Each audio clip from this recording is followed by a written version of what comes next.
o nosso texto, nossa reflexão de hoje é continuação da primeira carta de João.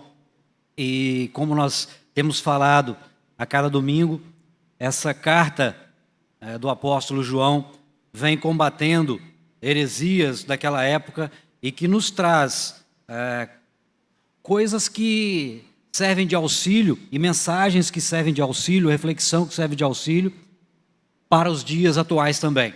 No capítulo 3 dessa primeira carta, nós vimos que João falou sobre o grande amor de Deus por nós. Um amor que talvez nós possamos explicar com palavras, mas nós sabemos que não dá realmente para entender do nosso ponto de vista. Um amor tão grande que nós fomos chamados filhos de Deus. Nós que estávamos perdidos nos nossos delitos e pecados. Então nós somos adotados como filhos de Deus, co-herdeiros com Cristo. E João também, ele diz que, como filhos de Deus, nós não devemos viver na prática do pecado. Um filho de Deus não vive na prática do pecado, porque aquele que permanece no pecado, ele na verdade é filho do diabo. E não dá para ficar em cima do muro. Não ser filho de Deus e não ser filho do diabo. Ou é filho de um, ou é filho do outro. Então, é assim que João coloca. Ou eu sou filho de Deus, ou eu sou filho do diabo. João também fala de como amar os irmãos, de como se deve amar os irmãos. E que aquele que odeia seu irmão, ele é um assassino. Que nós devemos amar não só de palavras, mas na prática. Não só da boca para fora. E aquele que vira o seu irmão passando necessidade, e sendo que ele tem os recursos deste mundo, uma pessoa que possui recursos financeiros para intervir, para ajudar, e não faz, Deus não está nele. O amor de Deus não está nessa pessoa. E João, aí no finalzinho do capítulo 3, ele fala sobre guardar os mandamentos de Deus e como é que a pessoa se mostra como um filho de Deus, e ele mostra quem é Deus. E agora no início do capítulo 4, ele alerta os irmãos sobre os falsos profetas, como reconhecer se eles são de Deus. 1 João 4, até o versículo 6. Amados, não deem crédito a qualquer espírito, mas provem os espíritos para ver se procedem de Deus, porque muitos falsos profetas têm saído do mundo afora. Nisto, vocês reconhecem o Espírito de Deus. Todo espírito que confessa que Jesus Cristo veio em carne é de Deus. E todo espírito que não confessa isso a respeito de Jesus não procede de Deus. Pelo contrário, este é o espírito do anticristo, a respeito do qual vocês ouviram dizer que viria e que agora já está no mundo. Filhinhos, vocês são de Deus e venceram os falsos profetas, porque aquele que está em vocês é maior do que aquele que está no mundo. Eles procedem do mundo, por essa razão falam da parte do mundo e o mundo os ouve. Nós somos de Deus. Quem conhece a Deus, nos ouve. Quem não é de Deus, não nos ouve. Nisto reconhecemos o espírito da verdade e o espírito do erro. Meus irmãos, João começa a falar aos seus leitores, dizendo para que não acreditem em tudo que veem, em tudo que ouvem. Parem de acreditar que um pregador ele é inspirado por Deus ou inspirado pelo Espírito Santo só porque ele diz isso, porque ele diz que ele fala da parte de Deus. Não é o dizer simplesmente que é da parte de Deus que significa ser. Nós somos advertidos a não ser ingênuos, a não ter uma credulidade simplista. Ele diz para provar, examinar, testificar, para que a gente possa verificar e avaliar todas as coisas que nós vimos e que ouvimos. Eu me lembro de vários casos já contados por pessoas, por pregadores, coisas que eu vi de perto, de exemplos de alguém que diz que fulano veio até mim porque Deus disse a ele que era para fazer isso ou fazer aquilo. Eu me lembro de um amigo, há um tempo atrás, que uma irmãzinha chegou para ele e diz, a ele e a esposa, né? A irmã disse para eles que eles deveriam ter filhos, que ela iria se engravidar. Tinha pouco tempo que eles tinham se casado. Tinham casado aqui no Brasil, tinham ido para Portugal, a gente trabalhava lá, E essa mulher disse para eles que eles iam ter um filho. Ok, tá bom. E passado um tempo, ela não engravidou. E aquela irmã chegou para eles e disse: mas o que aconteceu que vocês ainda não engravidaram, né? Você está tomando remédio? Perguntou para ela. Sim, eu estou. Mas Deus não disse que vocês iam ter um filho? Então, se Deus disse realmente que nós vamos ter um filho, com remédio ou sem remédio, eu vou engravidar, porque Ele é Deus. Se Ele disse, eu vou engravidar. Então, é só um exemplo de outras coisas que acontecem por aí e que nós ouvimos dizer, né? Nós sabemos que existe muito disso no nosso meio, no meio de algumas igrejas. Assim a gente fala no nosso meio, no convívio aí fora, né? Pessoas que gostariam tanto que uma coisa acontecesse, e aí chega e fala: olha, Deus mandou dizer, Deus me disse que vai acontecer isso, eu profetizo isso na sua vida. Às vezes é a vontade do próprio coração da pessoa que aquilo acontecesse. A pessoa gosta de nós ou gosta de alguém que chega para a pessoa e diz: você vai receber isso, você vai receber aquilo, isso vai acontecer na sua vida. Deus mandou dizer isso. Uma vontade do coração da pessoa que confunde, e ela diz que foi Deus que mandou dizer. É preciso ter cuidado com essas coisas. Eu fico admirado da ousadia, da coragem de muita gente que diz isso. Deus disse isso ou aquilo, ou Deus mandou dizer, coisas assim desse tipo. Então, essas pessoas, na verdade, não fazem nada mais do que expressar a vontade do próprio coração, estão incorrendo num grave erro. Na verdade, nós até ouvimos dizer o contrário, pessoas que falam conosco que nós somos muito frios. Ontem, trocando uma ideia com o Vitor, né, a gente falava sobre cessacionismo ou continuismo, e as pessoas às vezes fazem esse tipo de julgamento, dizendo que nós somos céticos, não acreditamos em nada, mas Paulo diz lá em 1 Tessalonicenses 5,19, para a gente não apagar o espírito.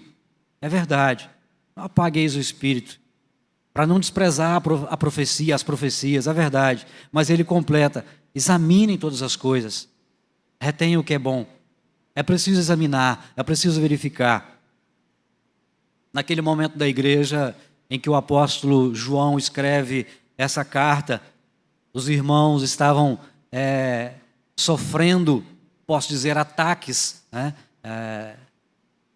dos gnósticos. Então o gnosticismo estava crescendo e eles diziam que para se chegar a Deus a pessoa tinha que ter um conhecimento secreto. E eles diziam ter esse conhecimento secreto, essa revelação especial de Deus que os levava a Deus. Mas, ao mesmo tempo, eles davam lugar aos desejos dos olhos e da carne e ao pecado, porque não tinha problema praticar coisas, porque a carne é má mesmo, não presta, o que importa é o espírito. Então, eles estavam ocultando o pecado, estavam ocultando que aquelas pessoas pudessem pecar. Falsos profetas negavam também, esses falsos profetas negavam também a encarnação de Jesus, negavam a divindade de Jesus. E nos dias atuais nós temos muitas seitas, muitas denominações, muitos líderes que fazem a mesma coisa. Nós temos muitas heresias disseminadas ao nosso redor e que até passam uma mensagem aparentemente boa, bonita, e enganam a muitos. Nos faz lembrar de Mateus 24, porque surgirão falsos cristos e falsos profetas, operando grandes sinais e prodígios para enganar, se possível, aos próprios eleitos. E é mesmo assim. Muitas e muitas vezes nós ouvimos dizer que alguém foi em um determinado local, numa igreja, num culto, numa quadra. No passado tinha muito aqueles congressos evangelísticos, né? E a pessoa foi ver um pregador, alguém que tem muito poder, alguém que está curando, alguém que está fazendo sinais e prodígios, é um profeta. Mas na verdade são enganadores. Mas não pense que é fácil identificar falsos profetas ou enganadores. Aqui em Mateus 24 diz que eles vão surgir operando sinais e prodígios e, se possível, enganarão os próprios eleitos. Você não vai encontrar alguém pregando ou profetizando e você vai olhar, a pessoa tem uma aparência má, uma aparência satânica. Não, ela vai dizer coisa que agrada. Você vai sempre ser levado a ouvir e ver coisas que satisfazem e que te agradam. As pessoas, na maioria, são muito emotivas. Nós somos muito emotivos. E com isso nós somos canteiros férteis para florescer todo e qualquer tipo de heresia e florescer muita coisa errada. E assim tem prosperado muitas seitas ao longo dos tempos. As pessoas gostam de ouvir aquilo que satisfaz o seu ego. Nós gostamos de ouvir aquilo que nos traz conforto, que parece resolver o nosso problema. E na verdade a gente vê o problema solucionado da noite para o dia, num passe de mágica. As pessoas gostam disso. Isso satisfaz o coração, isso atrai pessoas, isso atrai multidões. E hoje existe muito isso. Tem os pastores coach, né? Trazendo aquela mensagem bonita. Porque você é o ponto fraco de Deus. Pastor Edward já mencionou isso aqui no último domingo. E pessoas que trazem mensagens para satisfazer aquela necessidade que nós estamos, porque nós gostamos de receber honra, nós gostamos de receber elogio, nós gostamos de ser reconhecidos, nós gostamos de ser lembrados. Nós gostamos de sentir grandes, que as pessoas nos veem, nos enxergam. Você é bom nisso, você é aquilo. A gente gosta desse tipo de coisa, e esse tipo de mensagem nos atrai, esse tipo de mensagem nos leva até esses lugares e até essas pessoas. Quando a gente ouve que a gente vai vencer, que a gente vai possuir isso, vai possuir aquilo, vamos ter casas, vamos ter apartamentos, vamos ter carros, essas coisas atraem as pessoas. Nós gostamos de ouvir isso. A mensagem diz que é preciso ter cuidado, é preciso verificar. 1 Timóteo 4, 1 e 2 diz assim: ora, o Espírito afirma expressamente que nos últimos tempos alguns apostatarão da fé, por obedecerem a espíritos enganadores e a ensinos de demônios. E como é que esses demônios, esses espíritos enganadores falarão às pessoas? Como é que essas pessoas conhecem essas doutrinas? Pela hipocrisia dos que falam mentiras. Porque essas pessoas têm a consciência cauterizada. São cegos guiando outros cegos. Locais cheios de pessoas enganadas, indo para o abismo, sendo puxadas por outros cegos. No próprio seio da igreja surgem enganadores assim, pessoas enganadoras assim. Lutero diz que o diabo é macaco de Deus, um imitador de Deus, né? E tem muita gente operando sinais e prodígios sim, fazendo parecido. São imitadores, mas são mentirosos, são coisas parecidas. João estava preocupado com os irmãos a quem ele escreveu, porque estavam dando um valor muito grande àquelas revelações, né? As revelações secretas que levariam aquelas pessoas até Deus. E ele escreve aos irmãos para que eles não se desviem da verdade que eles aprenderam dos apóstolos. Jesus disse lá em Mateus 7,15: cuidado com os falsos profetas que se apresentam a vocês disfarçados de ovelhas, mas por dentro são lobos vorazes. Então, no meio do rebanho vão surgir pessoas disfarçadas, lobos vorazes. Quando Paulo reúne os presbíteros de Éfeso, quando ele vai se despedir deles, ele também diz alguma coisa parecida e diz para que eles cuidem do rebanho. Ele fala dos lobos vorazes também. Atos 20, 29 e 30. Aparecerão ou entrarão no meio de vocês lobos vorazes que não pouparão o rebanho e que até mesmo as pessoas levantarão homens falando coisas pervertidas para arrastar os discípulos atrás de si. Como muitos irmãos sabem, há uma quantidade enorme de denominações espalhadas por aí que tem sido um retrato disso. É verdade também que ao longo dos tempos, ao longo da história da igreja, surgiram denominações, igrejas genuinamente evangélicas, igrejas históricas, né, cristãs históricas, que surgiram para combater o desvio da verdade, para combater as heresias, as mentiras, e que sustentam que a Bíblia é a nossa regra de fé e prática, e que nela está, ou nessas escrituras, nas Sagradas Escrituras, estão contidas as revelações suficientes para que possamos guardar os mandamentos do Senhor, e esses são os mandamentos do Senhor, as revelações suficientes para que possamos andar de acordo com a vontade de Deus. E a cada dia que se passa, quando alguém fica chateado com alguma coisa na igreja que ele pertence, ele sai dali e abre uma igreja para si, ele não concorda com aquela interpretação da Bíblia, ele sai dali e abre uma igreja para si, ele vê uma oportunidade de um negócio, dinheiro, ele sai e abre uma igreja para si, ele tem uma visão, uma revelação, um sonho, e ele abre uma igreja.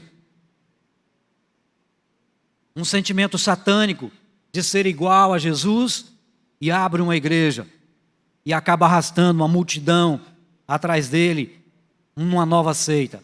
Nós poderíamos aqui fazer um relato de várias denominações que saíram até mesmo do seio da igreja presbiteriana. Nós temos muitos homens e mulheres que saíram levando consigo outros e espalharam suas mentiras, suas heresias, criada por esses próprios líderes e fundadores, baseado principalmente em revelações, sonhos, visões. Eu não sei se vocês sabem, mas os kardecistas têm Jesus como um médio de Deus, alguém assim especial que incorporou o próprio Deus.